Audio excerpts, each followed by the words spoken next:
Boycott করছেন, আমার কলিগরা আমাকে বয়কট করছেন, ঠিক আছে, আমি ইন্ডাস্ট্রি থেকে সরে গেলাম। যেই ব্র্যান্ডের প্রমোশন করি সেই ব্র্যান্ডের ইনবক্সে গিয়ে আপনারা গালাগালি করেন, যেই ব্র্যান্ডের প্রমোশন করি সেই ব্র্যান্ডের ইনবক্সে গিয়ে বলেন যদি আমাকে প্রমোটার হিসেবে রাখে তাহলে হচ্ছে আপনারা ব্যান করবেন, বয়কট করবেন।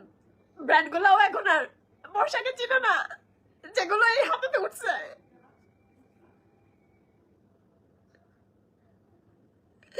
এক ব্ল্যাকমেলারের কথায় যে অলরেডি একজনের কাছ থেকে 2.5 লাখ টাকা, সনি ক্যামেরা, ওর টাকা পয়সা, একের পর এক মিথ্যা মামলা, আমার জীবনের অ্যাসেট সর্বোচ্চটা আমি শেষ করে ফেলছি।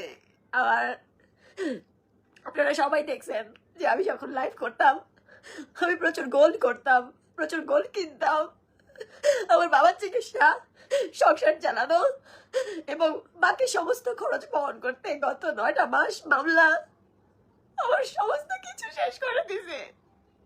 তারপরও বাঁচতে চাইছি যে আমি একটু জব করি, চাকরি করি। অফিসে 6 তারিখ পর্যন্ত করছি, এরপর অফিসে করতে পারি নাই, আব্বু অসুস্থ। দেখেন আমি একটা মানুষ, আমার বাচ্চাদের আমি ছাড়া কেউ নাই।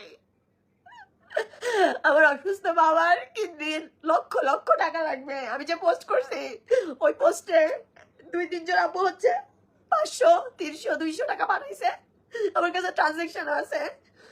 আর আমার ব্র্যান্ড ওনার যারা আমাকে ভালোবাসে কিন্তু ভয় আমাকে দিয়ে প্রমোট করাইতে পারতেছে না, যে আপনাকে দিয়ে করাইলে আমার কলিগরাই বলছে যে আমি বর্ষাকে দিয়ে লাইভ করাইলে আমরা করবো না। যেখানে আমার কলিগরা বয়কট করছে, যেখানে আপনারা বয়কট করছেন, সেখানে আমি আমার পেজটাকে অ্যাক্টিভ রাখার জন্য কোনো একদিন যদি আমার সুদিন আল্লাহ ফেরত আনে, অ্যাক্টিভ রাখার জন্য আমি রিলগুলো দেই।